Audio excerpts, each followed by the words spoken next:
সিজদা যত কমে গেছে দিল পাথর হয়ে গেছে, সিজদা যত শর্ট হয়ে গেছে দিল পাথর হয়ে গেছে, যত বেশি নবী ওলির দামান থেকে সরে গেছে দিল পাথর হয়ে গেছে। যারা নামাজ পড়ে না, যারা নামাজ তরক করে, তারা আমার নবীর ইজ্জত হানি করে। নামাজ আল্লাহর ইবাদত, নবীর ইজ্জত। আল্লাহ নামাজকে জোর করে চাপিয়ে দেন নাই, আমার নবী আল্লাহর কাছ থেকে চেয়ে এনেছেন। আপনার এত সাহস, আপনি ফজরের নামাজ না পড়ে এখনো দুনিয়াদারি করেন, এত সাহস আপনার, আপনার বুকে এত পাটা। আপনি কি জানেন নামাজ তরক করার শাস্তি কি? জানেন না। বেনামাজি যখন মারা যায়, কবরস্থানের মাটি পর্যন্ত আল্লাহকে ফরিয়াদ করে যে আল্লাহ এই লাশ যেন এখানে না আসে। আমার যুবক ভাইদেরকে কিভাবে বুঝাবো বলেন? কি করে বুঝাবো? আপনি অন্তত আল্লাহর ইবাদত হিসেবে পড়েন, অথবা নিজের শরীর বাঁচাতে পড়েন। অ্যাকর্ডিং টু মেডিকেল সায়েন্স, আমরা যখন আল্লাহু আকবার বলে নিয়ত করি, দুই কানের লতিতে যখন আঙ্গুল বাজাই, তখন বিজ্ঞান বলছে আমাদের শরীরে একটা বিদ্যুৎ প্রবাহ শুরু হয়ে যায়। সায়েন্স। এরপর যখন আমরা নিয়তটা এনে হাত নাভির উপরে বাঁধি, তখন বিজ্ঞান বলছে নাভি হচ্ছে পুরো বডির মিডল, মধ্যবর্তী জায়গা। সেখানে যতক্ষণ হাত বাঁধা থাকে ততক্ষণ যখন আপনি পড়তে থাকেন আলহামদুলিল্লাহি রাব্বিল আলামিন আর রহমানির রহিম মালিকি ইয়াউমিদ্দিন ইয়্যাকা না'বুদু ওয়া ইয়্যাকা নাস্তাঈন ইহদিনাস সিরাতাল মুস্তাকিম সিরাতাল লাযীনা আন'আমতা আলাইহিম গায়রিল মাগদুবি আলাইহিম ওয়ালাদ-দাল্লিন। তখন নাভির ভিতর দিয়ে পুরো বডিতে একটা কারেন্ট তৈরি হয়, যেটা অসংখ্য মরে যাওয়া কোষ আবার জাগিয়ে দেয়।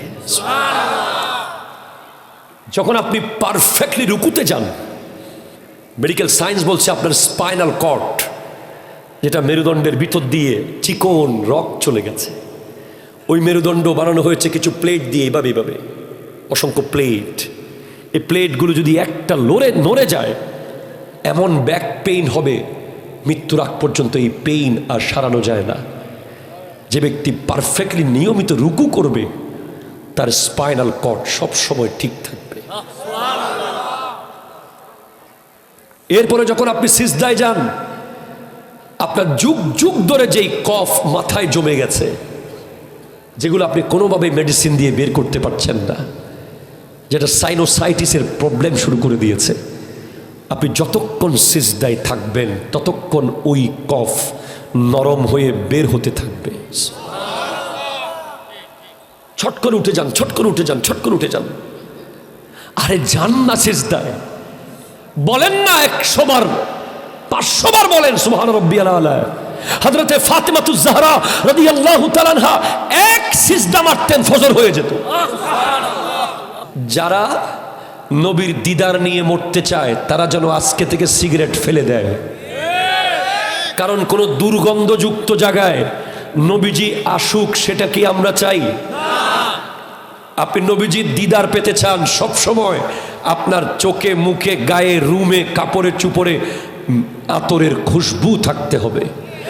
যেই দুর্গন্ধ আপনার বিবি পছন্দ করে না, আপনার বাচ্চা পছন্দ করে না, আপনার এলাকার মানুষ পছন্দ করে না, সেই দুর্গন্ধে নবীজি আসুক, এটা আপনি অবশ্যই পছন্দ করেন না।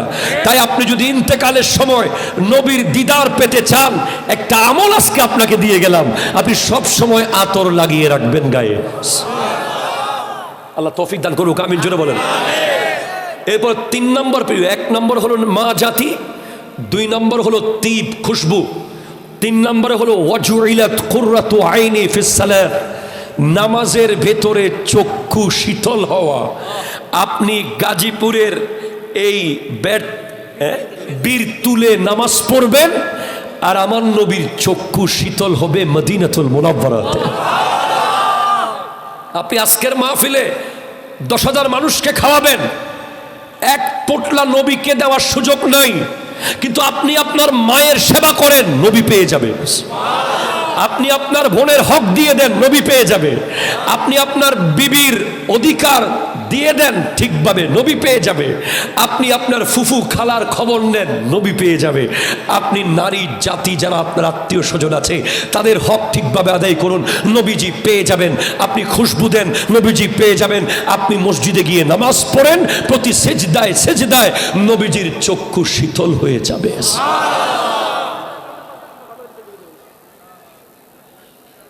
কল শেষ করতে আবার শুরু করবো আবার। মারহাবা।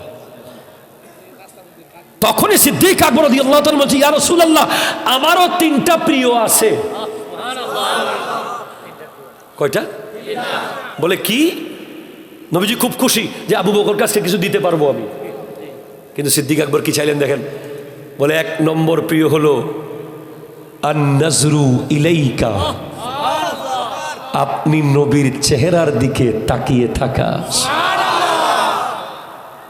2 নম্বর প্রিয় কি? বলে ওয়াল জুলুসু বাইনা ইয়াদাইকা, আপনি নবীর সামনে বসে থাকা। 3 নম্বর প্রিয় কি? ওয়া ইনফাকু মালি আলাইকা, আমার যত সম্পদ আছে, ইভেন আমার মেয়ে সাইয়্যিদা আয়েশা সিদ্দিকা রাদিয়াল্লাহু তাআলা আনহাকেও আপনার খিদমতে দিয়ে দেওয়া আমার প্রিয়। তখন হযরত ওমর হাত তুলে বলেন, ইয়া রাসূলুল্লাহ, আমারও তো 3টা প্রিয় আছে। তোমার আবার কি প্রিয়? বলে 1 নম্বর হলো আস-সাউবুল খালিকু, পুরাতন কাপড় পরা।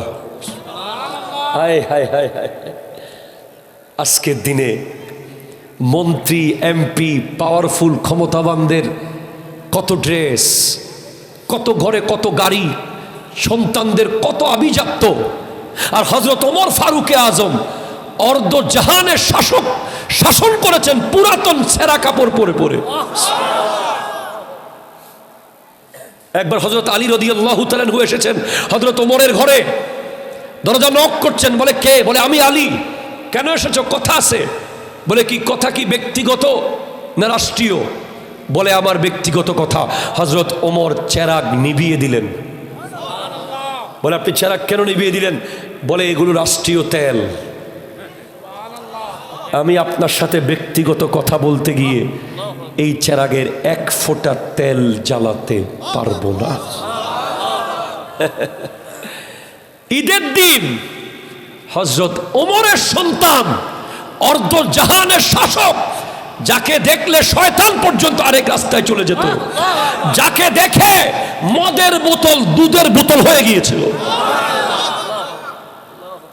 এক শরাবি রাস্তা দিয়ে মদের বোতল নিয়ে যাচ্ছে, হযরত ওমর আসতেছেন। শরাবি বলতেছে, আল্লাহ, ওমর থেকে যদি বাঁচাও, আর জীবনে শরাব পান করবো না। তওবা করার সাথে সাথে হযরত ওমর কাছে এসে রাদিয়াল্লাহু তাআলা আনহু যখন বোতলটা নিলেন, দেখে দুধের বোতল। কিরে, এটা তো মদের বোতল ছিল, আমি দূর থেকে দেখেছি। বলে আপনার নামের এত পাওয়ার, আপনার নামের ওসিলায় দোয়া করেছি, আল্লাহ মদকে দুধ বানিয়ে দিছে। হযরত ওমর ফারুকে আজম, আল্লাহু আকবার, যদি জীবনে একবার দেখতাম, কদমটাতে চুমা দিয়ে দিতাম।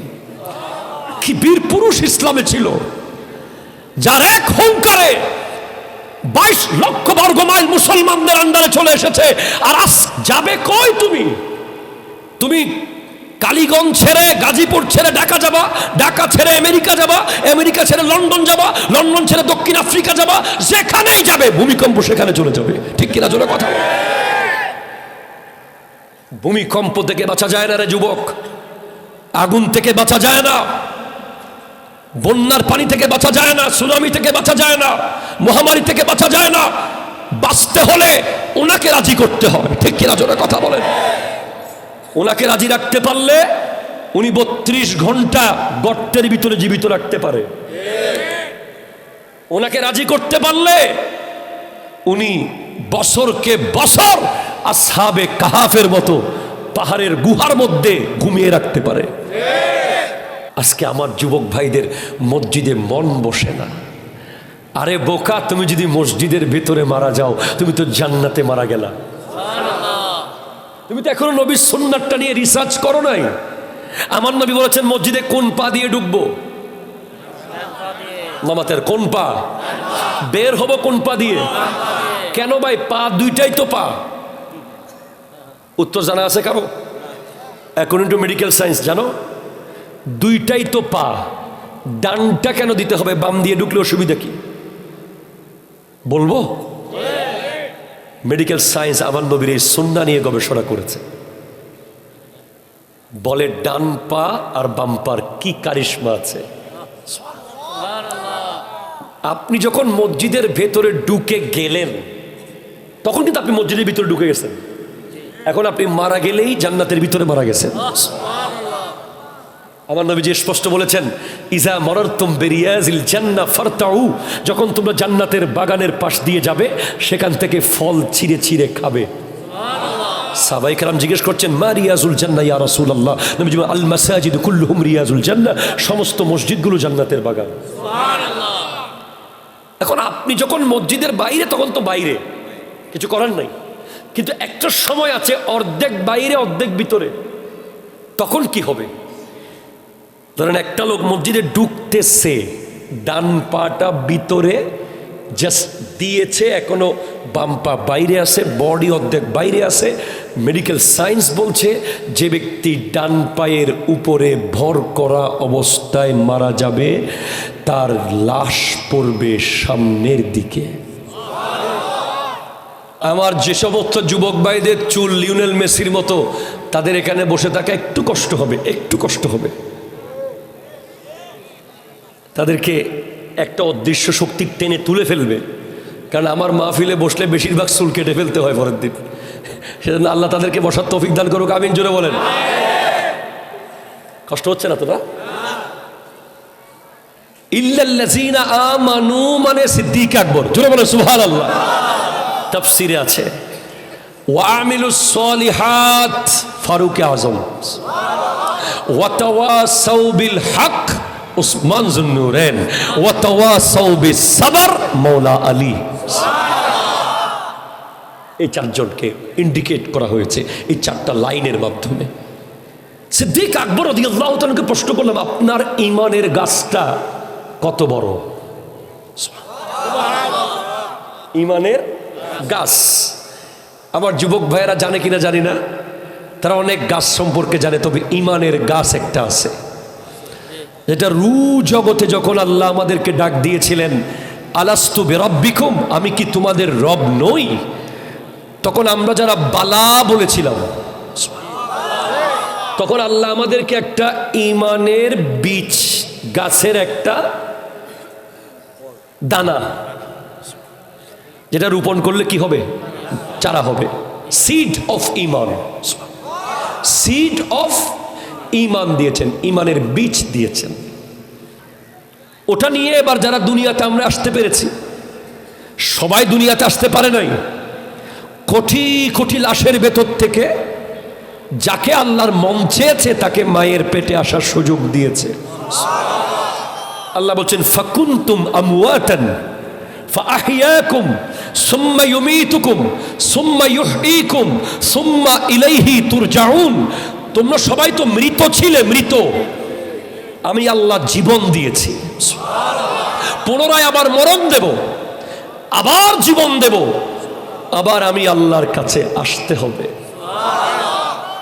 আমার যে সমস্ত ভাইয়েরা তারাবির নামাজকে ৮ করে দিয়েছে, মুনাজাতকে বেদাত করে দিয়েছে, শবে বরাতকে বেদাত বানিয়ে দিয়েছে, মিলাদ কিয়ামকে নিষেধ করে দিয়েছে, তাদের কাছে আমাদের প্রশ্ন রয়ে গেল, কি নিলেন কি দিলেন? ঠিক কিনা জোরে কথা বলেন না? কি নিলেন আর কি দিলেন? আজকে যত বেশি ইসলামকে আপনি কেটেছেন, ছোট করেছেন, খালি কমিয়েছেন। বলেছেন যে জানাজার পরে দোয়ার দরকার নাই, নামাজের পরে মোনাজাত দরকার নাই, এত রাকাতের দরকার নাই, নফল নামাজের দরকার নাই, সুন্নাত নামাজের দরকার নাই। যুবকদেরকে সময় বাড়িয়ে দিয়েছেন যাতে গুনাহ করতে পারে। ঠিক কিনা জোরে কথা বলেন। আর ওলি আল্লাহরা যা দিয়েছিল, ব্যস্ত রেখেছিল আমাদেরকে। আমরা তারাবির নামাজ যখন 20 রাকাত পড়তাম, এখনো যারা পড়ি আমরা প্রায় 2 থেকে আড়াই ঘন্টা মসজিদের ভিতরে থাকি। কিন্তু যারা 8 রাকাত পরে বের হয়ে যায়, তারা কোথায় যায়? তারা কালীগঞ্জের ব্রিজে গিয়ে বেনসন খেতে যায়। ঠিক কিনা কথা বলে? কি এমন কাজ করতে যায়? হয়তো মার্কেটে যায়, শপিং মলে যায়, অথবা আড্ডা দেয়, অথবা মোবাইল টিপে। 12 রাকাত থাকলে তো সে আরো 1 ঘন্টা মসজিদে থাকতে পারত। অনেক বড় ষড়যন্ত্রের কবলে। সুতরাং মুমিন সে যে মসজিদকে বন্ধু বানিয়েছে। মনে রাখবে, আমি তোমাকে ওয়াজ করতেছি, তোমাকে আমি পাল্টাতে চাই। আপনি জানেন না একটা দিন জ্বলে যাওয়ার পরে আল্লাহর ওলিরা কিভাবে কাটতেন। আপনি জানেন না একটা দিনের মূল্য কত। একটা দিন এমন হতে পারে যে ওই দিনের 5টা মিনিট এমন থাকতে পারে যে ওই 5 মিনিটেই আপনি আল্লাহকে রাজি করে ফেলতে পারেন। কিন্তু আল্লাহ বলছেন মানুষ ক্ষতিগ্রস্ত, মানুষ এখনো ঈমান আনছে না। ইল্লাল্লাযীনা আমানু, কিন্তু ক্ষতিগ্রস্ত হয়নি এমন কেউ আছে? সবাই ক্ষতিগ্রস্ত হয়নি, কিছু কিছু ব্যবসায় লাভ করেছে। বদ্দা সুবহানাল্লাহ হন না বাজি। আমি কোনো মাহফিল কমিটিকেও খুশি করতে চাই না, কোনো ব্যক্তিকে খুশি করতে চাই না। আমার ওয়াজ শুধু যেন আল্লাহ খুশি হয়। বাস আপনি যদি বলেন যে হুজুর এটা বলেন ওটা বলেন, আমি বলবো না। সূরা আসর, এই সূরা আসর একটা জীবনকে পুরো পাল্টে দিতে পারে। রব্বুল আলামিন ইরশাদ করতে লাগলেন ওয়াল আসর, আসরের শপথ, যুগের শপথ, সময়ের কসম। ইন্নাল ইনসানা লাফি খুসরিন, নিশ্চয়ই মানুষ ক্ষতিগ্রস্ত, নিশ্চয়ই মানুষ লুজার, তারা লস করেছে, তারা ক্ষতিগ্রস্ত। কিসের ক্ষতি? আপনার যদি 10 কোটি টাকা ব্যবসায় লস হয়ে যায়, এটা তেমন কোনো ক্ষতি না। আপনার 50 তলা একটা বিল্ডিং যদি ভূমিকম্পে ধসে যায়, এটা তেমন কোনো ক্ষতি না, আবার আসতে পারে। কথা কয় না, ঠিক কিনা জোরে বলেন না। দুনিয়া জানেই না আসল লুজার কে। আমাদের এলাকায় কেউ যদি ব্যবসায় লস করে, আমরা বলি লস খাইছে। আমাদের দেশে কেউ যদি চাকরিতে প্রমোশন না হয়ে চাকরি হারিয়ে ফেলে, চাকরি চলে গেছে, খুব আফসোস। আফসোসের কোনো সীমা নাই। অথচ সবচেয়ে বড় লুজার আজকের দিনের 2025 সালের 18ই ডিসেম্বরের সবচেয়ে বড় লুজার, সবচেয়ে বড় ক্ষতিগ্রস্ত যে আজকের দিনটাকে কাজে লাগাতে পারে নাই। ঠিক কিনা জোরে কথা বলেন প্লিজ। আজকে যদি আপনি 10 কোটি টাকার ব্যবসা করে থাকেন, আপনি বড় সফল নন। আজকের দিনে যদি আপনি 20 কোটি টাকার গাছ বিক্রি করে থাকেন, আপনি বড় সফল নন। আজকে যদি আপনি কোনো একটা পারপাসে লাভ করে থাকেন, আপনি সফল নন। যদি আপনি আজকে ফজর, জুহর, আসর, মাগরিব, এশা পড়েছেন, তাহলে আপনি সফল।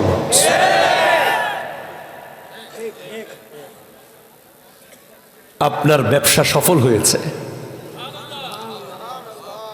আর আপনি, কারণ গাছের ব্যবসা ফিরিয়ে আনতে পারবেন, মাছের ব্যবসা ফিরিয়ে আনতে পারবেন, কাপড়ের ব্যবসাকে ফিরত আনা যাবে, কিন্তু 18ই ডিসেম্বর আর কিয়ামতের আগে ফেরত আসবে না। শেষ। গন, শেষ হয়ে গেছে। এই জন্য ক্ষতিটা হলো যারা হায়াত নষ্ট করে ফেলেছে, যারা এখনো পর্যন্ত ইউ টার্ন করতে পারে নাই, যাদের হায়াত চোখের পলকে চলে যাচ্ছে, আর এখন তো এমনিতেই তাড়াতাড়ি যাচ্ছে।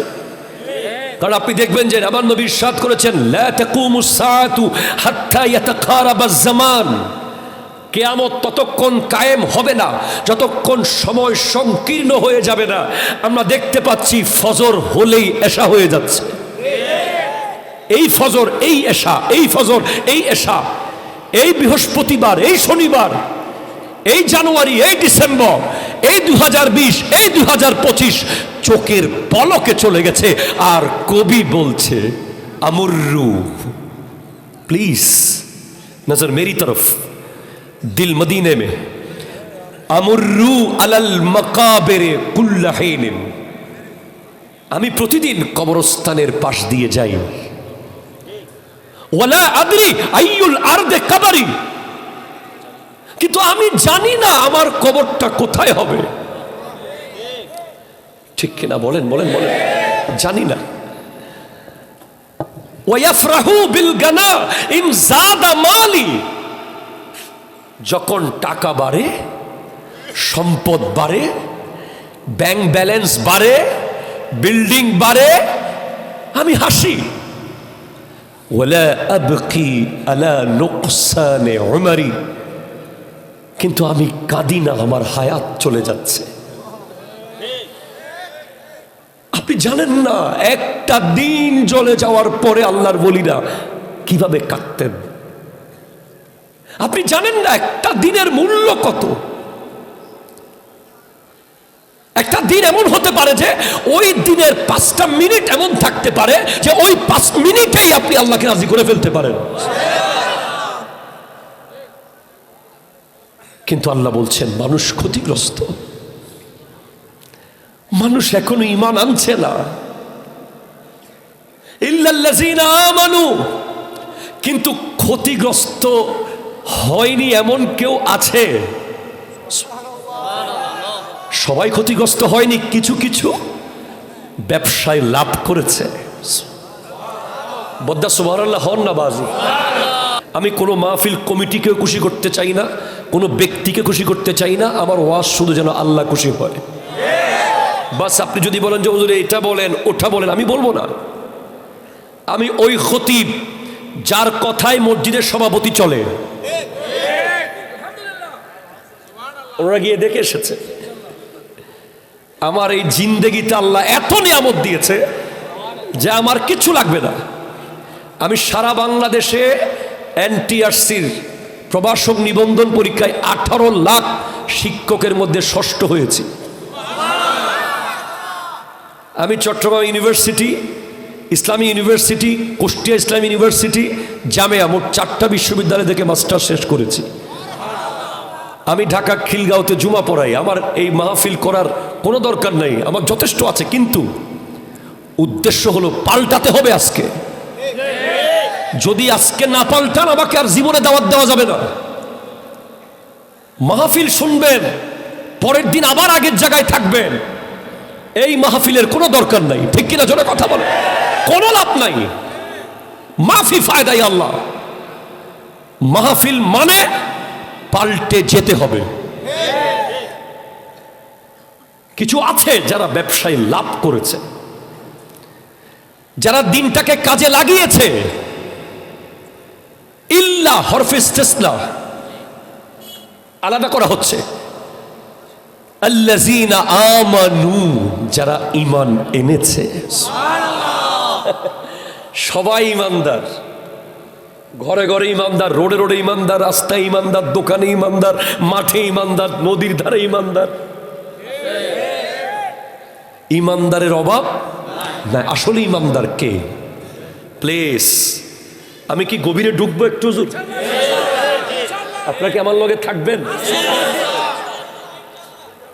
সবাই যদি ঈমানদার হয়, আল্লাহ কেন বলছেন যে ইয়া আইয়ুহাল্লাযীনা আমানু আমিনু? আল্লাহ বলছেন হে ইমানদার ইমান আনো। সুবহানাল্লাহ বলতেছেন না? আপনি যদি আমাকে বলেন জয়নুল আবেদিন বক্তা, ও বক্তা ওয়াজ শিখো, ওনাকে যদি ও হাফেজ হেফজখানায় ভর্তি হও, ও ডাক্তার মেডিকেলে ক্লাস করো, ওগো ইঞ্জিনিয়ার বুয়েটে গিয়ে ক্লাস করো, এটা কেমন জানি ইলজিক্যাল লাগতেছে।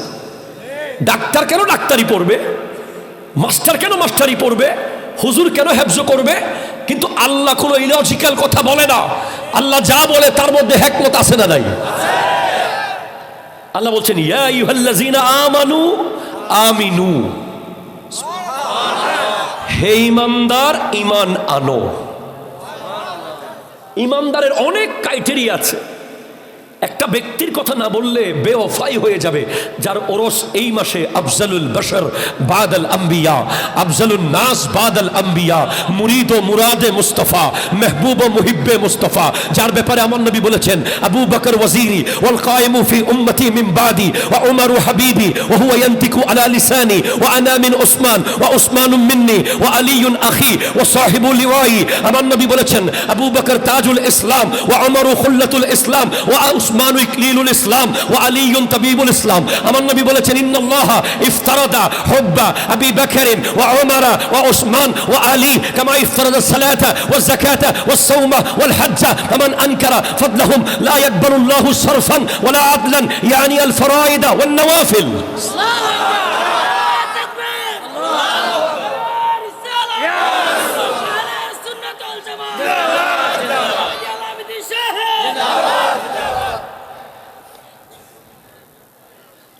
আমার নবী বলেছেন আবু বকর ওয়াজিরি,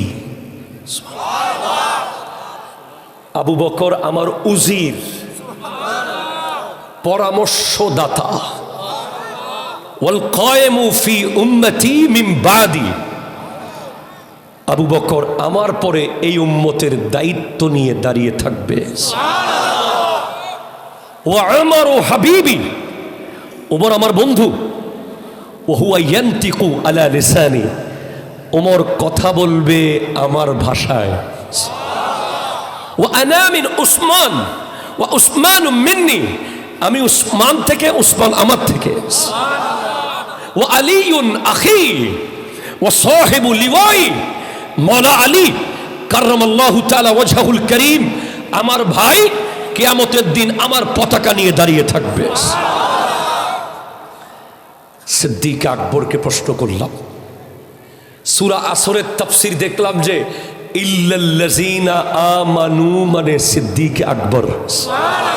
ভাই সুবহানাল্লাহ আসতে বললে আর হবে না, কিন্তু সামনে যাব না। গলা এই মাহফিল কয়দিন ব্যাপী? 5 দিন। এরা গলা রাখতেছে কি জন্য? মনে হচ্ছে আর 3-4 দিন মাহফিল আছে, আপনাদের গলা বাঁচায় রাখতেছেন। গরম গরম রেডি হচ্ছে ডেক, আমি দোয়া করে আসছি, গরম একেবারে। কয়টা বাজে খাবে? কখন শুরু হবে? 3-4 দিন পরে। আচ্ছা, আমি স্পষ্ট বলি যে আমাদের এই মাহফিলে আপনি যেই দলের হন, যেই মতের হন, যেই পীরের হন, যেই নেতার হন, আপনি আসেন, দেখেন আমাদের প্যান্ডেলও বড়, আমাদের দিলও বড়, আমাদের আবার ভাতের ডেকও বড়। হাত তুলে বলেন ঠিক কিনা, জোরে বলেন। আপনি না এসে পারবেন না, আপনি যেই দলের হন, ঠিক কিনা বলেন। দূর থেকে শুধু শুধু কলসির কণা মেরে লাভ নাই। আসেন, দেখে যান আহলে সুন্নাত ওয়াল জামাতের অনুসারীরা কি বলে। বহুদিন দূর থেকে একটু একটু করে গুতা মারতেন মাজার পূজারি, বেদাতি। আমরা মাজার পূজারিও না, বেদাতিও না, বরং আমরা আহলে সুন্নাত ওয়াল জামাত। আহলে সুন্নাত ওয়াল জামাতের কাছে দুইটা জিনিস নাই, একটা হলো ভণ্ডামি নাই, আর একটা হলো বেয়াদবি নাই। ঠিক কিনা চলে? হাত ধরে বলো ঠিক কিনা বলো।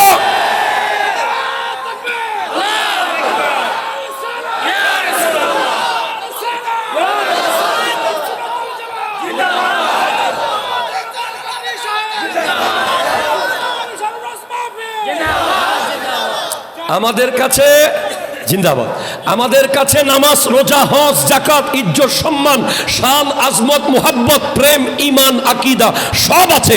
দুইটা জিনিস নাই, একটা হলো বেয়াদবি নাই, আর একটা হলো ভণ্ডামি নাই। ভণ্ডকে আহলে সুন্নাত বলা যাবে না, বেয়াদবকে আহলে সুন্নাত বলা যাবে না, ঠিক কিনা? জোরে কথা বলেন। আপনারা দেখে যান, ক্লিয়ার স্টেটমেন্ট। গ্রিন লাইনের টিকিট কাউন্টার আছে না? এই ভাই আছে না নাই বলেন? আপনি ঢাকা যাবেন, গাজীপুর থেকে বাস আছে, নাম বলেন, দুইটা নাম বলেন। আজমেরি, আরটা কি? এনা, আর কি? ডিলাক্স বাস তিনটে হয়েছে। শ্যামলী, শ্যামলী মিস হয়ে গেছে, এনা পাবেন। এনা মিস হয়ে গেছে, ডিলাক্স পাবেন।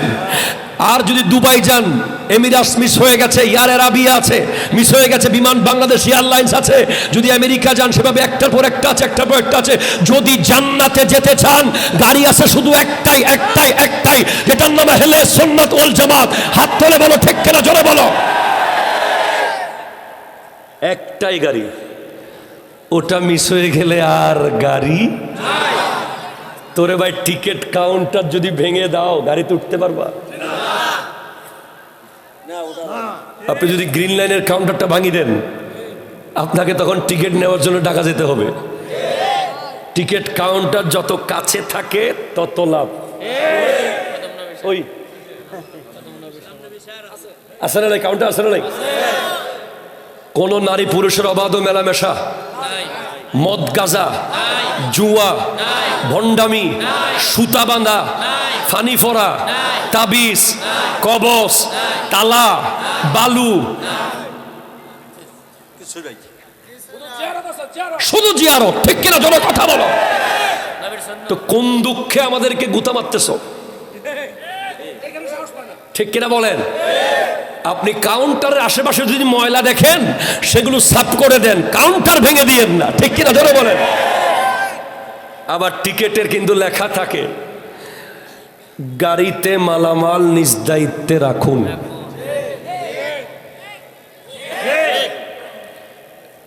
গাড়ির 2 ঘন্টা পরে বিরতি হবে 20 মিনিট। গাড়িতে বেনসন খাবেন না, কথা কয় না, ঠিক কিনা? কথা কয় না। গাড়িতে অশ্লীল কথাবার্তা বলা নিষেধ।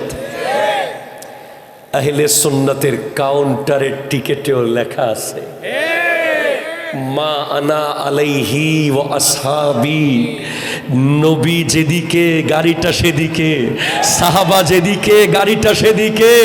লেখা আছে নবী নূরের, নবীর হাজির নাজির, আমার নবী হাজির ও নাজির। নবী ইলমে গায়েব জানে, আল্লাহর ওলিদের মানতে হবে, না হলে আল্লাহ তার বিরুদ্ধে যুদ্ধ করবে, ঠিক কিনা? জোরে কথা বল। টিকেটে লেখা আছে, হুজুর আছে না নাই কোন? সুতরাং টিকেট নিয়ে নেন। আমরা আবার জান্নাতের টিকিট দিচ্ছি না ভাই, সাবধান ভাই। আমরা দিচ্ছি যে জান্নাতের যে গাড়িটা যাবে ওই গাড়ির টিকিট। ডাইরেক্ট জান্নাতের টিকিট দেওয়ার ক্ষমতা নাই রে ভাই। এটা আল্লাহ দিছে আমার নবীর মাধ্যমে, সিদ্দিক আকবরকে দিছে, ফারুক আজমকে দিয়েছেন, উসমান জুন্নুরাইনকে দিয়েছেন, মওলা আলীকে দিয়েছেন, হযরতে তালহাকে দিয়েছেন, হযরতে জুবাইরকে দিয়েছেন, সাদ ইবনে আবি ওয়াক্কাস, সাঈদ ইবনে যায়েদ, আবু উবাইদা ইবনুল জাররাহ, আব্দুর রহমান ইবনে আউফ রাদিয়াল্লাহু তাআলা আনহুম। ইনাদেরকে আমার নবী জান্নাতের টিকিট দিয়েছেন। কি কষ্ট হইতেছে মনে হচ্ছে যে আর 5 মিনিট করবো ভাই, একটু দরুদ শরীফ চলুক। আল্লাহুম্মা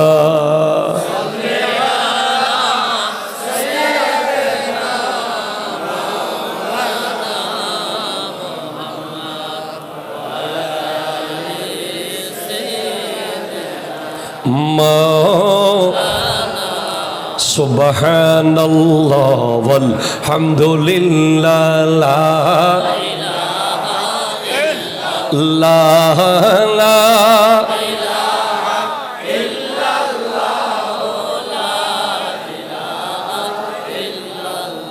আমার যে সমস্ত যুবক ভাইদের চুল লিওনেল মেসির মতো, তাদের এখানে বসে থাকা একটু কষ্ট হবে, একটু কষ্ট হবে।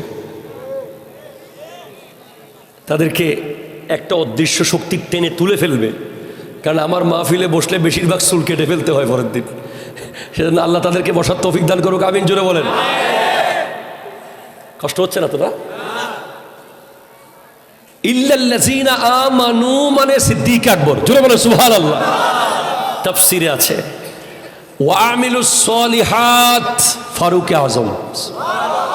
ওয়া তাওয়াসাউ বিল হক উসমান যুন্নুরাইন, ওয়া তাওয়াসাউ বিস সাবর মাওলা আলী। এই চারজনকে ইন্ডিকেট করা হয়েছে এই চারটা লাইনের মাধ্যমে।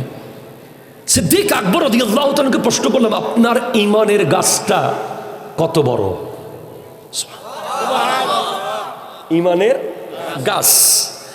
আমার যুবক ভাইয়েরা জানে কিনা জানি না, তারা অনেক গাছ সম্পর্কে জানে, তবে ঈমানের গাছ একটা আছে যেটা রু জগতে যখন আল্লাহ আমাদেরকে ডাক দিয়েছিলেন, আলাস্তু বিরাব্বিকুম, আমি কি তোমাদের রব নই, তখন আমরা যারা বালা বলেছিলাম, তখন আল্লাহ আমাদেরকে একটা ঈমানের বীজ গাছের একটা দানা, যেটা রোপণ করলে কি হবে? চারা হবে। সিড অফ ঈমান, সিড অফ ঈমান দিয়েছেন, ঈমানের বীজ দিয়েছেন। ওটা নিয়ে এবার যারা দুনিয়াতে আমরা আসতে পেরেছি, সবাই দুনিয়াতে আসতে পারে নাই। কোটি কোটি লাশের ভেতর থেকে যাকে আল্লাহর মন চেয়েছে তাকে মায়ের পেটে আসার সুযোগ দিয়েছে। আল্লাহ বলছেন ফাকুনতুম আমওয়াতান ফাআহইয়াকুম সুম্মা ইউমীতুকুম সুম্মা ইউহয়ীকুম সুম্মা ইলাইহি তুরজাউন।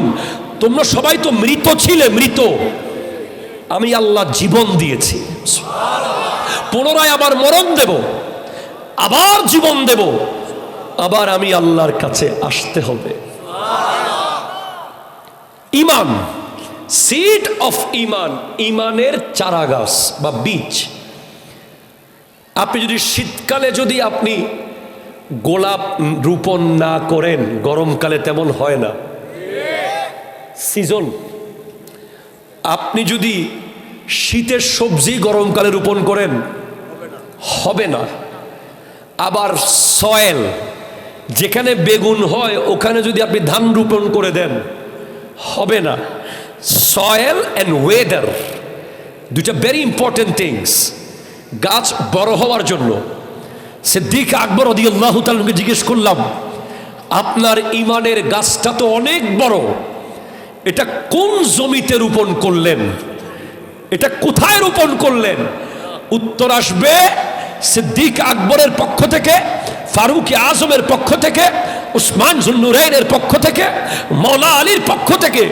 ঈমানের গাছ রোপণ করেছেন মুহাব্বতে মুস্তাফার জমিতে, আর সেখানে আবহাওয়া দিয়েছেন আদব আর তাজিমে মুস্তাফা। ঈমানের গাছ রোপণ করতে হবে নবীর প্রেমের জমিতে। আরো জোরে বলো যুবক সুবহানাল্লাহ। আলা হযরত বলছেন, এ ইশক তেরে সদকে, এ ইশক তেরে সদকে জলনে সে ছুটে সস্তে, जो आग बुझा देंगे वो आग लगाएंगे। ইমাম আহমদ রাজা খান ফাজিল বেরলভী রহমতুল্লাহ বলছেন, এ ইশক, ও প্রেম, ও গো প্রেম। আমরা তো অনেকে বলি ইশক, আশেক, আশেক। আরে না, কিসের আশেক? আসল আশেক হলো সিদ্দিক আকবর, আসল আশেক হলো ওয়াইসুল করণী, আসল আশেক হলো বিলাল হাবশি। ঠিক কিনা কথা বলে? আমরা কি এর আশেক? ভালো মতো মিলাদ কিয়াম করি না, অমুক বেজার হয়ে যাবে। ঠিক কিনা কথা বলেন? নবীর মিলাদুন নবী করার আগে কত চিন্তা আমাদের আছে না? একটু নবীর জুলুস করব, কত টেনশন। আর আমার নবীর সাহাবারা বিনা দলিলে নবীর থুতু মুবারক নিয়ে মুখে আর বুকে মেখে ফেলেছেন, নবীজির প্রস্রাব মুবারক খেয়ে ফেলেছেন, নবীর পায়খানা মুবারক থেকে পাথর কুড়িয়ে এনে পকেটে রেখে মেশক আম্বরের খুশবু ছড়িয়ে দিয়েছেন। আর আপনি দলিল আর দলিল, দলিল আর দলিল, দলিল দিয়ে জিন্দগি শেষ করে দিয়েছেন। আরে ভাই, ইশক, মুহাব্বত। সিদ্দিক আকবরের অ্যাচিভমেন্ট হলো নবীর মুহাব্বত। মুহাব্বতের জমিতে উনি ঈমানের চারা রোপণ করেছেন আর সেটার উপরে বাতাস আর পানি দিয়েছেন আদব আর তাজিমে মুস্তফা। নবীর আদব, নবীর তাজিম। উলামায়ে কেরাম জানেন, আমার নবীর ইউনিভার্সিটির ক্লাসের লেকচারার নবী নিজে, বিশ্ববিদ্যালয়ের প্রতিষ্ঠাতাও নবী, আর ছাত্র ছিলেন সিদ্দিক আকবর, ফারুকে আজম, উসমান জুন্নুরাইন, মৌলা আলী। এরকম একটা ক্লাস চলতেছিল। ভাই আপনারা বিরক্ত হচ্ছেন না তো? বদ্দা আত্মে বেশি ভালো লাগে দাজিয়ে। আজকে আমার বেশি ভালো লাগতেছে গাজীপুরের মানুষের রেসপন্স। আমার নবী ক্লাস শুরু করলেন। নবীজি বলছেন, হুব্বিবা ইলাইয়া মিন দুনিয়াকুম সালাস, আত-তিবু, আন-নিসাউ, ওয়াত-তিবু, ওয়া জুইলাত কুররাতু আইনি ফিস সালাত। নবীজি বলছেন, এই পৃথিবীতে তিনটা জিনিস আমার বড় প্রিয়, আল্লাহ বানিয়ে দিয়েছেন। একটা হলো মা জাতি। কোন জাতি? আরো জোরে, কোন জাতি? নবীর ক্ষেত্রে নারী জাতি বলা যাবে না, বলতে হবে মা জাতি। এরপরে 2 নম্বর হলো তিব, খুশবু। যারা নবীর দিদার নিয়ে মরতে চায় তারা যেন আজকে থেকে সিগারেট ফেলে দেয়, কারণ কোন দুর্গন্ধযুক্ত জায়গায় নবীজি আসুক সেটা কি আমরা চাই? আপনি নবীজির দিদার পেতে চান, সব সময় আপনার চোখে, মুখে, গায়ে, রুমে, কাপড়ে চুপড়ে আতরের খুশবু থাকতে হবে। যেই দুর্গন্ধ আপনার বিবি পছন্দ করে না, আপনার বাচ্চা পছন্দ করে না, আপনার এলাকার মানুষ পছন্দ করে না, সেই দুর্গন্ধে নবীজি আসুক এটা আপনি অবশ্যই পছন্দ করেন না। তাই আপনি যদি ইন্তেকালের সময় নবীর দিদার পেতে চান, একটা আমল আজকে আপনাকে দিয়ে গেলাম, আপনি সব সময় আতর লাগিয়ে রাখবেন গায়ে। আল্লাহ তৌফিক দান করুক, আমিন জোরে বলেন। এরপর 3 নম্বর প্রিয়। 1 নম্বর হলো মা জাতি, 2 নম্বর হলো তিব, খুশবু, 3 নম্বরে হলো ওয়াজুইলাত কুররাতু আইনি ফিস সালাত, নামাজের ভেতরে চক্ষু শীতল হওয়া। আপনি গাজীপুরের এই বীর তুলে নামাজ পড়বেন আর আমার নবীর চক্ষু শীতল হবে মদিনাতুল মুনাওয়ারাতে।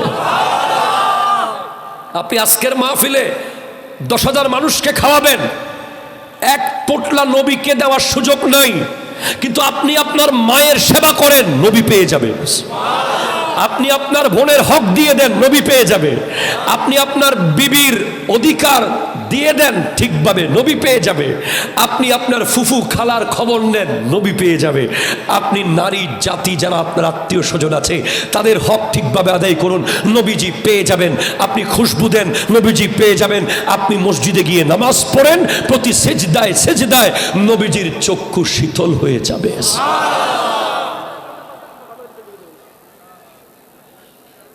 কল শেষ করতে আবার শুরু করবো আবার। মারহাবা। তখনই সিদ্দিক আকবর রাদিয়াল্লাহু তাআলা বলছে, ইয়া রাসূলুল্লাহ, আমারও 3টা প্রিয় আছে। কয়টা? বলে কি? নবীজি খুব খুশি যে আবু বকর কাছে কিছু দিতে পারবো আমি। কিন্তু সিদ্দিক আকবর কি চাইলেন দেখেন, বলে 1 নম্বর প্রিয় হলো আন নাজরু ইলাইকা, আপনি নবীর চেহারার দিকে তাকিয়ে থাকা। 2 নম্বর প্রিয় কি? বলে ওয়াল জুলুসু বাইনা ইয়াদাইকা, আপনি নবীর সামনে বসে থাকা। 3 নম্বর প্রিয় কি? ওয়া ইনফাকু মালি আলাইকা, আমার যত সম্পদ আছে, ইভেন আমার মেয়ে সাইয়্যিদা আয়েশা সিদ্দিকা রাদিয়াল্লাহু তাআলা আনহাকেও আপনার খিদমতে দিয়ে দেওয়া আমার প্রিয়। তখন হযরত ওমর হাত তুলে বলেন, ইয়া রাসূলুল্লাহ, আমারও তো 3টা প্রিয় আছে। তোমার আবার কি প্রিয়? বলে 1 নম্বর হলো আস-সাউবুল খালিকু, পুরাতন কাপড় পরা। হায় হায় হায় হায়, আজকের দিনে মন্ত্রী, এমপি, পাওয়ারফুল ক্ষমতাবানদের কত ড্রেস, কত ঘরে কত গাড়ি, সন্তানদের কত আভিজাত্য। আর হযরত ওমর ফারুকে আজম অর্ধ জাহানের শাসক, শাসন করেছেন পুরাতন ছেঁড়া কাপড় পরে পরে। একবার হযরত আলী রাদিয়াল্লাহু তাআলা আনহু এসেছেন হযরত ওমরের ঘরে, দরজা নক করছেন, বলে কে? বলে আমি আলী। কেন এসেছো? কথা আছে। বলে কি কথা? কি ব্যক্তিগত না রাষ্ট্রীয়? বলে আমার ব্যক্তিগত কথা। হযরত ওমর চেরাগ নিভিয়ে দিলেন। বলে আপনি চেরাগ কেন নিভিয়ে দিলেন? বলে এগুলো রাষ্ট্রীয় তেল, আমি আপনার সাথে ব্যক্তিগত কথা বলতে গিয়ে এই চেরাগের এক ফোঁটা তেল জ্বালাতে পারবো না। ঈদের দিন হযরত ওমরের সন্তান, অর্ধ জাহানের শাসক, যাকে দেখলে শয়তান পর্যন্ত আরেক রাস্তায় চলে যেত, যাকে দেখে মদের বোতল দুধের বোতল হয়ে গিয়েছিল। এক শরাবী রাস্তা দিয়ে মদের বোতল নিয়ে যাচ্ছে, হযরত ওমর আসতেছেন। শরাবী বলতেছে, আল্লাহ ওমর থেকে যদি বাঁচাও, আর জীবনে শরাব পান করবো না। তওবা করার সাথে সাথে হযরত ওমর কাছে এসে রাদিয়াল্লাহু তাআলা আনহু যখন বোতলটা নিলেন, দেখে দুধের বোতল। কিরে, এটা তো মদের বোতল ছিল, আমি দূর থেকে দেখেছি। বলে আপনার নামের এত পাওয়ার, আপনার নামের ওসিলায় দোয়া করেছি, আল্লাহ মদকে দুধ বানিয়ে দিছে। হযরত ওমর ফারুকে আজম, আল্লাহু আকবার, যদি জীবনে একবার দেখতাম, কদমটাতে চুমা দিয়ে দিতাম। কি বীর পুরুষ ইসলামে ছিল, যার এক হুঙ্কারে 22 লক্ষ বর্গ মাইল মুসলমানদের আন্ডারে চলে এসেছে। আর আজ যাবে কই? তুমি কালীগঞ্জ ছেড়ে গাজীপুর ছেড়ে ঢাকা যাবা, ঢাকা ছেড়ে আমেরিকা যাবা, আমেরিকা ছেড়ে লন্ডন যাবা, লন্ডন ছেড়ে দক্ষিণ আফ্রিকা যাবা, যেখানেই যাবে ভূমিকম্প সেখানে চলে যাবে। ঠিক কিনা জোরে কথা বল। ভূমিকম্প থেকে বাঁচা যায় না রে যুবক, আগুন থেকে বাঁচা যায় না, বন্যার পানি থেকে বাঁচা যায় না, সুনামি থেকে বাঁচা যায় না, মহামারী থেকে বাঁচা যায় না। বাঁচতে হলে ওনাকে রাজি করতে হয়। ঠিক কিনা জোরে কথা বলেন। ওনাকে রাজি রাখতে পারলে উনি 32 ঘন্টা গর্তের ভিতরে জীবিত রাখতে পারে। ওনাকে রাজি করতে পারলে উনি বছরকে বছর আসহাবে কাহাফের মতো পাহাড়ের গুহার মধ্যে ঘুমিয়ে রাখতে পারে। কি বলেন? ওনাকে বলতেছেন আই এম বিজি, আমি ব্যস্ত। কত ব্যস্ত আপনি! আপনি বের হয়ে চলে গেছেন, আপনি এত ব্যস্ত। হযরত ওমর ফারুকে আজম রাদিয়াল্লাহু তাআলা অর্ধ জাহানের শাসক, গোটা জিন্দেগি কাটিয়েছেন পুরাতন কাপড় পরে পরে। যখন মুসলমানরা ফিলিস্তিন দখল করলো, খ্রিস্টান ক্রুসেডাররা বলল 636 খ্রিস্টাব্দের কথা, বলে হযরত ওমরকে আসতে বলেন, ওনার হাতে আমরা তুলে দেব মসজিদে আকসা। তখন হযরত ওমর রাদিয়াল্লাহু তাআলা আনহু রওনা হচ্ছেন। সবাই রিকোয়েস্ট করছেন, হুজুর গোটা বিশ্বের সমস্ত রাজা বাদশারা রাস্তায় দাঁড়িয়ে আছে আপনাকে এক নজর দেখার জন্য, আপনি আজকে অন্তত নতুন কাপড় পরেন। বলে যতদিন আমি আমার খেলাফতের পুরো অঞ্চলের সবাইকে নতুন কাপড় পরাতে পারবো না, ততদিন আমি পরব না। আর আমার আল্লাহ কি পুরস্কার দিলেন! আল্লাহ বলেন আবু বকর তাজুল, আমার নবী বলেন আবু বকর তাজুল ইসলাম, সিদ্দিক আকবর ইসলামের মাথার মুকুট, ওয়া উমরু খুল্লাতুল ইসলাম, ওমর হলো ইসলামের গায়ের জামা, ওয়া উসমানু ইকলিলুল ইসলাম, হযরত উসমান হলেন ইসলামের গলার মালা, ওয়া আলিয়ুম তাবিবুল ইসলাম, আর মৌলা আলী হলেন ইসলামের doctor. High high high high high. এরপরে আল্লাহ আল্লাহ আল্লাহ আল্লাহ, হযরতে সিদ্দিক আকবর থেকে আমি এখানে এসেছি। ইল্লাল্লাযীনা আমানু, আমানু, হে ঈমানদার ঈমান আনো। ঈমান 50% পরিপূর্ণ হয় যখন একজন ব্যক্তি মোট 9টা জিনিসের চেয়ে, কয়টা? জোরে কর না, কয়টা কয়টা কয়টা? 9টা জিনিসের চেয়ে আল্লাহ এবং তার রসুলকে বেশি মোহাব্বত করে, তখন তার 50% ঈমান পরিপূর্ণ হয়ে যায়। তার মধ্যে একটা হলো কুল ইন কানা আবাউকুম, বাবা মার চেয়ে বেশি, ওয়া আবনাউকুম, সন্তানের চেয়ে বেশি, ওয়া ইখওয়ানুকুম, ভাইয়ের চেয়ে বেশি, ওয়া আজওয়াজুকুম, বিবির চেয়ে বেশি, ওয়া আশিরাতুকুম, সমাজের চেয়ে বেশি, ওয়া আমওয়ালুন ইকতারাফতুমুহা, ব্যাংকের জমানো টাকার চেয়ে বেশি, ওয়া তিজারাতুন তাখশাউনা কাসাদাহা, ব্যবসার চেয়ে বেশি, ওয়া মাসাকিনু তারদাউনাহা, সুন্দর বাড়ির চেয়ে বেশি, এবং নিজের জীবনের চেয়ে আল্লাহ এবং রাসূলকে যে বেশি ভালোবেসেছে সেই ইমানদার। ঠিক কিনা জোরে কথা বলে। এরপরে বাকিগুলো ইমানদার পরিপূর্ণ হবে যে ব্যক্তি মনে করবে যে কোই দেখে না দেখে খুদা দেখ রাহা হ্যায়, কেউ দেখুক আর না দেখুক আমাকে আল্লাহ দেখছে। যে ব্যক্তি এমন হবে যে ইন্নামাল মুমিনুনা আল্লাযীনা ইযা যুকিরাল্লাহু ওয়াজিলাত কুলুবুহুম, আল্লাহর জিকির শুনলে যার দিল থরথর করে কাঁপবে। কিসের দোকানদারি, কিসের আড্ডা, কিসের চা, কিসের বন্ধুত্ব, আল্লাহর জিকির শোনার সাথে সাথে যার দিল থরথর থরথর করে কাঁপা শুরু করবে সেই ইমানদার।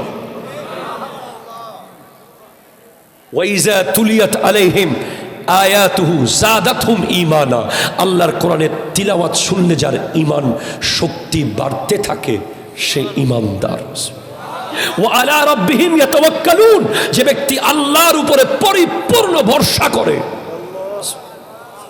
ওই হযরতে সৈয়দ কদম নবীকে জিজ্ঞেস করেন, ওনার ভরসা একমাত্র ছিল আল্লাহর উপরে।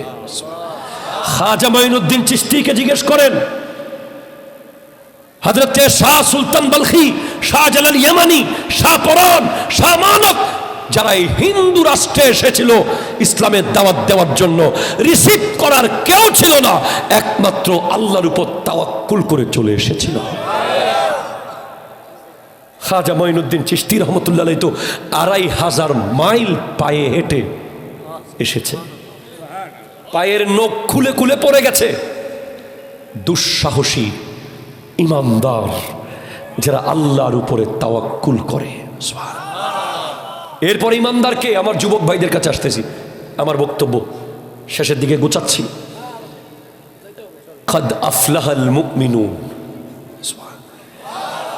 ডাক্তার সফল কাম আল্লাহ বলেন নাই, ইঞ্জিনিয়ার সফল কাম আল্লাহ বলেন নাই, ব্যারিস্টার সফল কাম আল্লাহ বলেন নাই, মুহাদ্দিস সফল কাম আল্লাহ বলেন নাই, মুফতি সফল কাম আল্লাহ বলেন নাই, আল্লাহ বলেছেন মুমিন রাই সফল হয়েছে। সুবহানাল্লাহ, জোরে বলেন, জোরে বলেন। মুমিন রাই সফল হয়েছে।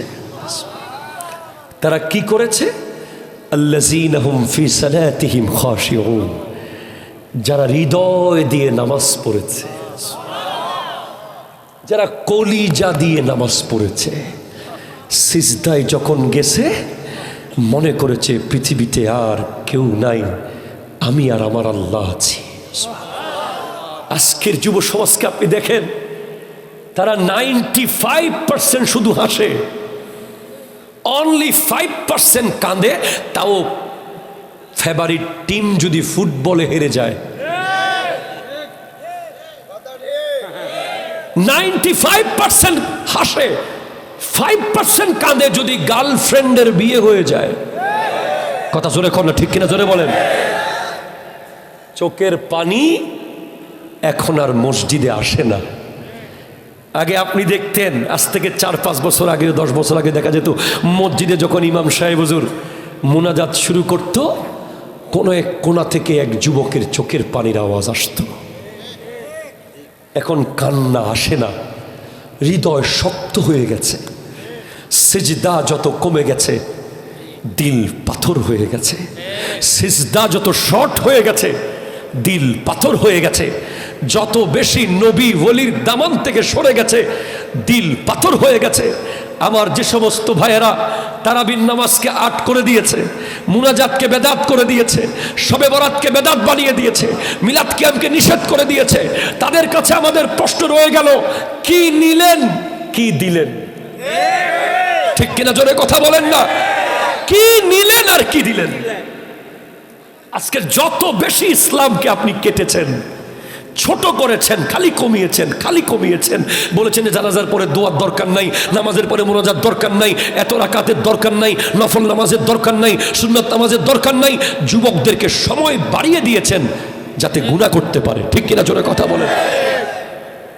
আর ওলি আল্লাহরা যা দিয়েছিল, ব্যস্ত রেখেছিল আমাদেরকে। আমরা তারাবির নামাজ যখন 20 রাকাত পড়তাম, এখনো যারা পড়ি আমরা প্রায় 2 থেকে আড়াই ঘন্টা মসজিদের ভিতরে থাকি। কিন্তু যারা 8 রাকাত পরে বের হয়ে যায়, তারা কোথায় যায়? তারা কালীগঞ্জের ব্রিজে গিয়ে বেনসন খেতে যায়। ঠিক কিনা কথা বলে? কি এমন কাজ করতে যায়? হয়তো মার্কেটে যায়, শপিং মলে যায়, অথবা আড্ডা দেয়, অথবা মোবাইল টিপে। 12 রাকাত থাকলে তো সে আরো 1 ঘন্টা মসজিদে থাকতে পারত। অনেক বড় ষড়যন্ত্রের কবলে। সুতরাং মুমিন সে যে মসজিদকে বন্ধু বানিয়েছে। মনে রাখবে, আমি তোমাকে ওয়াজ করতেছি, তোমাকে আমি পাল্টাতে চাই। যারা নামাজ পড়ে না, যারা নামাজ তরক করে, তারা আমার নবীর ইজ্জত হানি করে। নামাজ আল্লাহর ইবাদত, নবীর ইজ্জত। আল্লাহর ইবাদত, নবীর ইজ্জত। আল্লাহ নামাজকে জোর করে চাপিয়ে দেন নাই, আমার নবী আল্লাহর কাছ থেকে চেয়ে এনেছেন। আপনার এত সাহস, আপনি ফজরের নামাজ না পড়ে এখনো দুনিয়াদারি করেন, এত সাহস আপনার? আপনার বুকে এত পাটা? আপনি কি জানেন নামাজ তরক করার শাস্তি কি? জানেন না। বেনামাজি যখন মারা যায়, কবরস্থানের মাটি পর্যন্ত আল্লাহকে ফরিয়াদ করে যে আল্লাহ এই লাশ যেন এখানে না আসে। আমার যুবক ভাইদেরকে কিভাবে বুঝাবো বলেন? কি করে বুঝাবো? আপনি অন্তত আল্লাহর ইবাদত হিসেবে পড়েন, অথবা নিজের শরীর বাঁচাতে পড়েন। অ্যাকর্ডিং টু মেডিকেল সায়েন্স, আমরা যখন আল্লাহু আকবার বলে নিয়ত করি, 2 কানের লতিতে যখন আঙ্গুল বাজাই, তখন বিজ্ঞান বলছে আমাদের শরীরে একটা বিদ্যুৎ প্রবাহ শুরু হয়ে যায়। সায়েন্স। এরপর যখন আমরা নিয়তটা এনে হাত নাভির উপরে বাঁধি, তখন বিজ্ঞান বলছে নাভি হচ্ছে পুরো বডির মিডল, মধ্যবর্তী জায়গা। সেখানে যতক্ষণ হাত বাঁধা থাকে, ততক্ষণ যখন আপনি পড়তে থাকেন আলহামদুলিল্লাহি রাব্বিল আলামিন আর রহমানির রহিম মালিকি ইয়াউমিদ্দিন ইয়্যাকা না'বুদু ওয়া ইয়্যাকা নাস্তাঈন ইহদিনাস সিরাতাল মুস্তাকিম সিরাতাল লাযীনা আন'আমতা আলাইহিম গায়রিল মাগদুবি আলাইহিম ওয়ালাদ-দাল্লিন। তখন নাভির ভিতর দিয়ে পুরো বডিতে একটা কারেন্ট তৈরি হয়, যেটা অসংখ্য মরে যাওয়া কোষ আবার জাগিয়ে দেয়। যখন আপনি পারফেক্টলি রুকুতে যান, মেডিকেল সায়েন্স বলছে আপনার স্পাইনাল কর্ড, যেটা মেরুদণ্ডের ভিতর দিয়ে চিকন রক চলে গেছে, ওই মেরুদণ্ড বানানো হয়েছে কিছু প্লেট দিয়ে, এভাবে অসংখ্য প্লেট। এই প্লেটগুলো যদি একটা নড়ে যায়, এমন ব্যাক পেইন হবে, মৃত্যুর আগ পর্যন্ত এই পেইন আর সারানো যায় না। যে ব্যক্তি পারফেক্টলি নিয়মিত রুকু করবে, তার স্পাইনাল কর্ড সব সময় ঠিক থাকবে। এরপরে যখন আপনি সিজদায় যান, আপনার যুগ ধরে যেই কফ মাথায় জমে গেছে, যেগুলো আপনি কোনোভাবে মেডিসিন দিয়ে বের করতে পারছেন না, যেটা সাইনোসাইটিসের প্রবলেম শুরু করে দিয়েছে, আপনি যতক্ষণ সিজদায় থাকবেন ততক্ষণ ওই কফ নরম হয়ে বের হতে থাকবে। ছট করে উঠে যান, ছট করে উঠে যান, ছট করে উঠে যান। আরে যান না সিজদায়, বলেন না 100 বার, 500 বার বলেন সুবহান রাব্বিয়াল আলা। হযরতে ফাতিমাতুজ জাহরা রাদিয়াল্লাহু তাআলা আনহা এক সিজদা মারতেন, ফজর হয়ে যেত। আল্লাহকে বলতেন, আল্লাহ তুমি আমাকে একটা লম্বা রাত দাও, এমন একটা রাত দাও যেটা ফুরাবে না, আমি তোমাকে মন ভরে সিজদা করতে থাকবো। হযরত ইমাম জাইনুল আবেদিন রাদিয়াল্লাহু তাআলা, ওনার আসল নাম আলী, ওনার আলী আউসাত, ওনার 3টা লকব আছে, একটা হলো সাজ্জাদ, একটা হলো সৈয়দুস সাজিদিন। ইমাম হুসাইন রাদিয়াল্লাহু তাআলার বেটা, ওনার একটা লকব জাইনুল আবেদিন, আর একটা লকব সৈয়দুস সাজিদিন, আর একটা লকব সাজ্জাদ। আসল নাম হলো আলী আউসাদ। ওনাকে সাজ্জাদ কেন বলা হয়? উনি বেশি লম্বা সিজদা করতেন। সৈয়দুস সাজিদিন বলা হয় উনি বেশি বেশি সিজদা লম্বা করতেন। জাইনুল আবেদিন বলা হয় কারণ জাইনুল আবেদিন মানে ইবাদতকারীদের সৌন্দর্য। আজকে আমার যুবক ভাইদের মসজিদে মন বসে না। আরে বোকা, তুমি যদি মসজিদের ভিতরে মারা যাও তুমি তো জান্নাতে মারা গেলা। তুমি তো এখনো নবীর সুন্নাতটা নিয়ে রিসার্চ করো নাই। আমার নবী বলেছেন মসজিদে কোন পা দিয়ে ঢুকবো? নামাজের কোন পা? বের হব কোন পা দিয়ে? কেন ভাই? পা দুইটাই তো পা। উত্তর জানা আছে কারো? অ্যাকর্ডিং টু মেডিকেল সায়েন্স জানো দুইটাই তো পা। ডানটা কেন দিতে হবে? বাম দিয়ে ঢুকলে অসুবিধা কি বলবো? মেডিকেল সায়েন্স আমার নবীর এই সুন্নাহ নিয়ে গবেষণা করেছে, বলে ডান পা আর বাম পার কি কারিশমা আছে।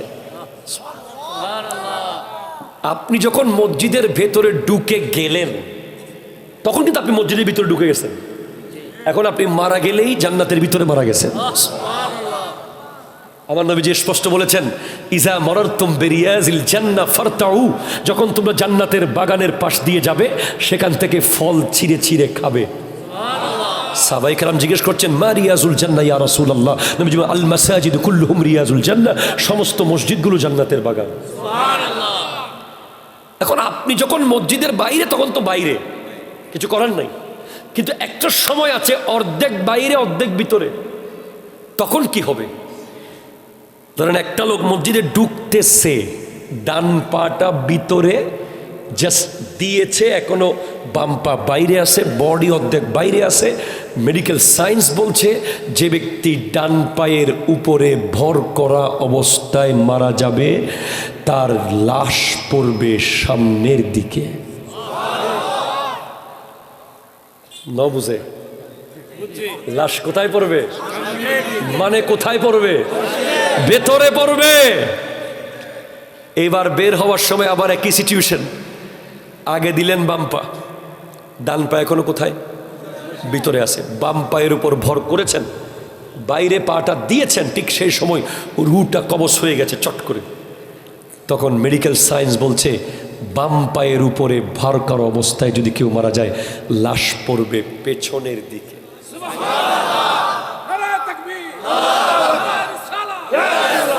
বক্তাইছে শেষ।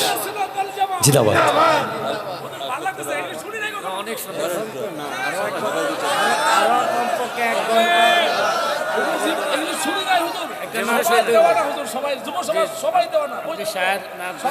এখন তো যাওয়ার সময়, এখন তো এই মুহূর্তে গেলে তো দূরে লাইব আপনারা, বিদায় তো দিব না, কোন অবস্থায় যাইতে পারবেন না তো। দরুদ শরীফ আল্লাহুম্মা সাইয়্যিদিনা মাওলানা ওয়া আলা আলি সাইয়্যিদিনা कि वो जिसके लिए महफिल कौनैन सजी है, फिर दोस बरी जिसके वसीले से बनी है, वो हाशमी वो हाशमी मक्की मदनीउल अरबी है, वो